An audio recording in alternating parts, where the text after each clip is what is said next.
picture the scene.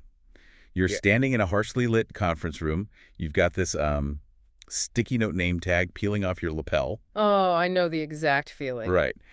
And you are holding a lukewarm cup of coffee, just in a desperate attempt to give your hand something to do. Yeah, a little prop to hold on to. Exactly.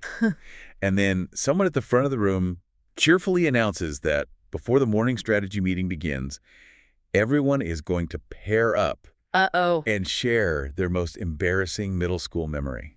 Mm-hmm. It is the dreaded corporate icebreaker. Hmm.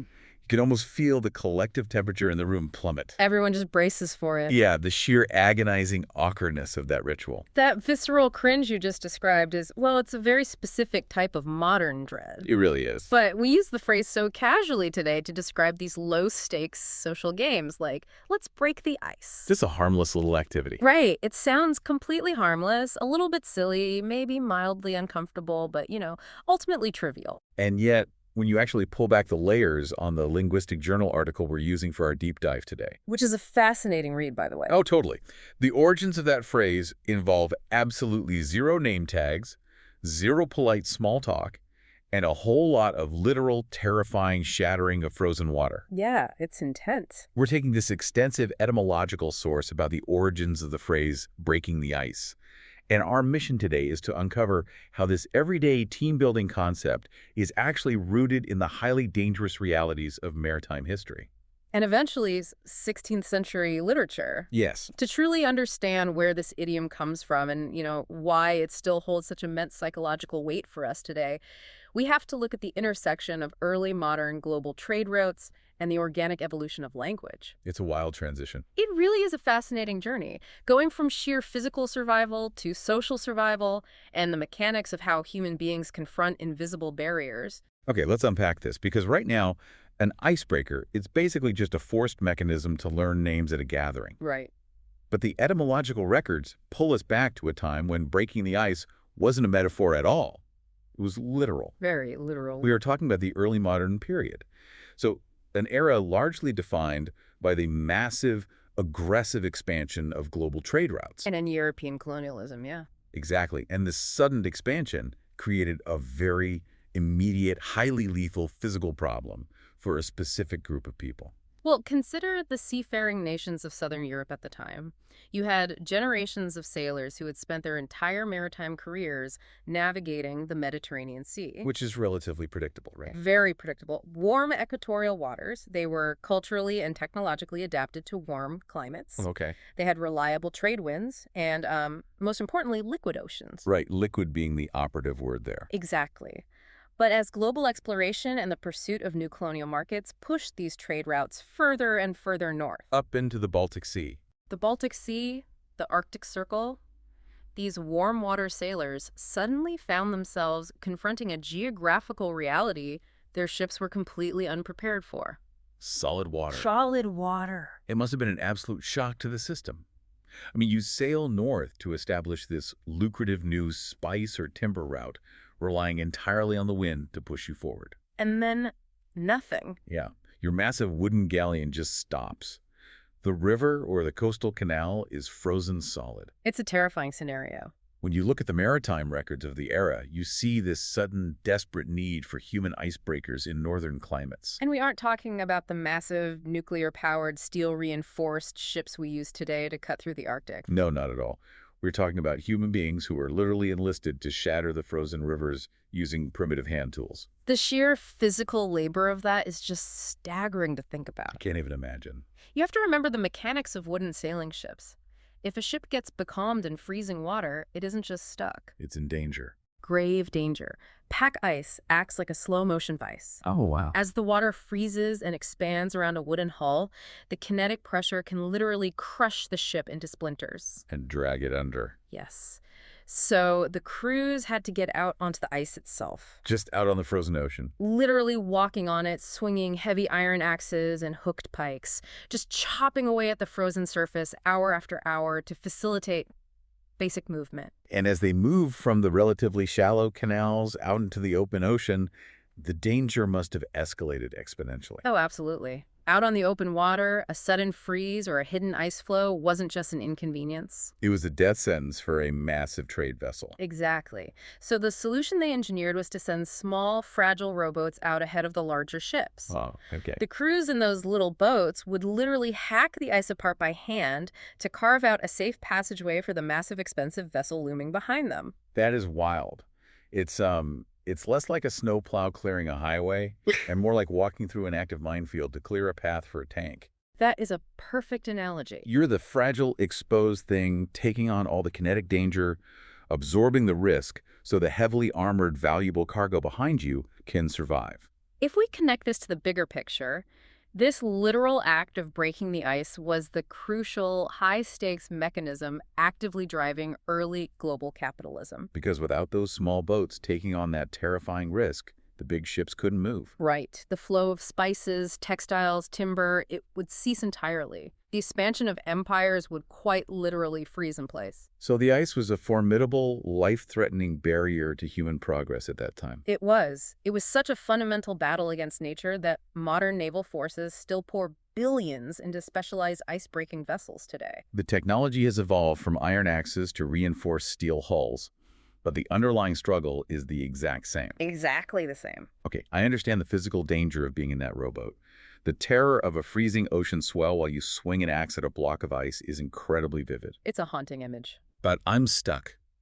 How do we go from a terrified sailor with an axe in the Baltic Sea to a wide-thread metaphor in English and Latin literature by the 16th century? It does feel like a massive cultural leap. Yeah. Were Elizabethan playwrights hanging out on polar trade expeditions? Well, no, but the mechanism of how that language transferred is actually one of the most fascinating aspects of linguistic history. Okay, how did it happen? You have to picture the ecosystem of a 16th century trade hub like London. Port cities were intense melting pots. Lots of different people mixing together. Right. You had sailors returning from these harrowing northern voyages, dragging their maritime jargon into the taverns, the docks, the public square. Oh, I see. Just like how military jargon or internet slang bleeds into our mainstream vocabulary today. Precisely.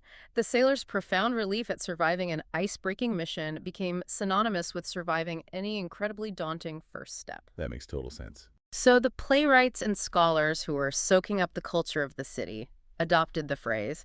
They used it to describe anyone willing to take the first, most dangerous hit in a difficult endeavor. A trailblazer, essentially. Someone willing to walk into the minefield first so the rest of the group can follow safely. Yes, and the historical record gives us a perfect, high-profile example of this newly minted metaphor in action. William Shakespeare. William Shakespeare's play, The Taming of the Shrew. Yes. Looking at how Shakespeare deploys the phrase reveals everything about how the culture viewed it. In the play, the character Tranio is imploring his friend Petruchio to, quote, break the ice and do this feat, achieve the elder, set the younger free. Right, because we all know the basic dynamic of the play. The younger sister Bianca can't be wed until the famously sharp-tongued, difficult older sister Katharina is married off first. Exactly. So Tranio is explicitly asking Petruchio to be the one to woo Katharina, thereby clearing the path for the other suitors to access Bianca. You've got it. Now, here's where it gets really interesting. Because when we hear the phrase break the ice today in a social context, we automatically think of, like, offering someone a donut. Or asking about their weekend. Right. We view it as a polite lowering of the stakes kind of thing. But if you look at the psychology of Shakespeare's characters in that specific scene, approaching Katharina wasn't about making pleasant small talk over a cup of tea. Not at all. To those men, wooing Katharina was viewed as a dangerous, monumental, almost impossible undertaking. Petruchio isn't just saying hello. No. He is being asked to survive a catastrophic social shipwreck. Exactly. The analogy holds up perfectly when you look at the kinetic energy of the interaction. Petruchio is the little wooden rowboat. Yes. He's being sent into the terrifying, frozen wasteland of Katharina's temper. He's expected to take all the damage, absorb the rejection, and shatter the barrier. Purely so the other, less brave suitors can sail safely through the cleared channel toward their actual goal. He is taking on the heavy lifting of the social rejection. It's entirely combat-oriented. It really is. What's fascinating here is the psychological bridge that gets permanently built into the English language during this era. A bridge between the physical and the social. Exactly. The literal physical risk of being the first boat in the freezing ocean translates seamlessly into the social and emotional risk of being the first person to attempt something highly volatile. Wow. Language is doing something profound by linking those two experiences. It's an evolutionary acknowledgement that social and emotional barriers can feel just as dense as physical ones. And trigger the same fight or flight terror. Right. Stepping up to face a hostile social situation feels like facing a frozen ocean because, to our brains, the threat of social death is deeply alarming. It's a totally natural extension of the literal survival mechanism. But, the phrase didn't stay locked in that 16th century mode of tackling a massive life-threatening obstacle, did it? No, it didn't. Over the next few centuries, the edge of the blade began to dull, so to speak. It evolved from a metaphor about surviving a brutal trailblazing mission into describing a much more specific, passive, and frankly, much more relatable modern goal. The desperate need to cure social awkwardness. Yes. The etymological research tracks this softening beautifully. The Oxford English Dictionary pinpoints the first purely social, non-combat use of the phrase to the late 18th century. Okay, so a couple hundred years later. Specifically, we see it in a 1795 travelogue by an author named Sэмюэлю Джексону Prатту. Oh, right. The book is titled Gleanings Through Wales, Holland, and Westphalia. Yes. And Pratt isn't writing about sailors or brave suitors. He's writing about the agonizing tension of polite society. Pratt paints such a vivid, excruciating picture of a parlor room in this text. He describes walking into a room full of people, noting that there is an air of distance, reserve, and even coldness. They are all replete with an anxious desire to break the ice. Just hearing an air of distance, reserve, and even coldness, you can instantly feel the rigid posture and the suffocating silence of that room just from his word choice. Absolutely. The research indicates that around the late 18th century, this kind of social coldness often implied a room thick with tension from past negative interactions. No, like grudges. Yeah, the icy reserve of people holding grudges, harboring unresolved conflicts, or rigidly adhering to strict class hierarchies. All trapped in a room together. Right. The ice wasn't just unfamiliarity, it was active, frosty avoidance. But eventually, as society became more mobile and people interacted with strangers more frequently, the meaning shifted again. It did. It stripped away the implication of past grudges. And came to represent the pure, unadulterated awkwardness of a first encounter between two people who know absolutely nothing about each other. Which brings us to the 19th century, where the phrase lands exactly in the register we use today. Enter Mark Twain. Yes. The linguistic article points to Mark Twain as the author who cemented this modern conversational usage. In his 1883 memoir, Life on the Mississippi. Exactly. Twain details a scene where two men are having a lengthy conversation about the river. But the narrator notes that they don't actually care about the river at all. It's just filler. Right. Twain brilliantly describes their mundane chatter about the water as a mere icebreaker and acquaintanceship breeder before they finally feel comfortable enough to pivot to the personal topics they actually wanted to discuss. So what does this all mean? It means Twain's acquaintanceship breeder is the exact 19th century equivalent of logging onto a Zoom meeting and spending 3 minutes talking about the weather in your respective time zones. Yes, before actually looking at the quarterly spreadsheet. Exactly. When you break down the mechanics of small talk, the weather, the local sports team, the traffic, that mundane conversation is the little wooden rowboat.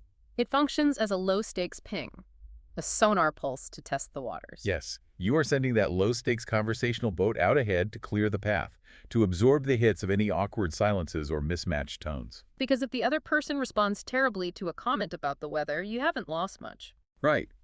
The little boat took the hit. But if they respond well, the ice cracks. You've made it safe for the heavy cargo to follow. And the heavy cargo is the real conversation. The business negotiation, the creative pitch, or just the actual terrifying vulnerability of getting to know another human being. This raises an important question, though, about the fundamental nature of human interaction and how we evolved to manage it. What do you mean? Well, what the linguistic timeline highlights here is a major structural shift in how society viewed conversation. In the 16th century, you broke the ice strictly to achieve an external goal. Right, to get the trade shifts through the Baltic, or to successfully marry the younger sister. The ice was just in the way of the prize. But by the time we reach Samuel Jackson Pratt's parlor rooms and Mark Twain's riverboats, relieving social tension had become the primary goal itself. Ah, I see. Interpersonal coldness was formally recognized as a universal debilitating barrier. It was a cultural realization that before any real human connection, commerce, or relationship can happen, deliberate, conscious effort is required. Effort to dismantle our innate wall of reserve. Exactly. The breaking of the ice became an end in its own right because the silence itself was deemed intolerable. You know, it is deeply validating to realize that. The fact that an entire linguistic framework had to evolve over hundreds of years, traveling from the frozen Arctic through the taverns of London and the parlor rooms of Wales, just to give us a tool to name how incredibly uncomfortable it is to talk to strangers. We needed a vocabulary for the anxiety. We really did. We have tracked an incredible journey today through this etymological source. That's quite a ride. We started with terrified sailors swinging heavy iron axes and hooks on frozen 16th century canals, risking their lives to keep early global trade moving. Then we uncovered the mechanism of how that maritime terror bled into port cities. Morphing into a trailblazing Shakespearean suitor tasked with taking the kinetic damage of a social shipwreck. We felt the chilly, rigid reserve of an 18th century parlor room where the silence was thick enough to cut.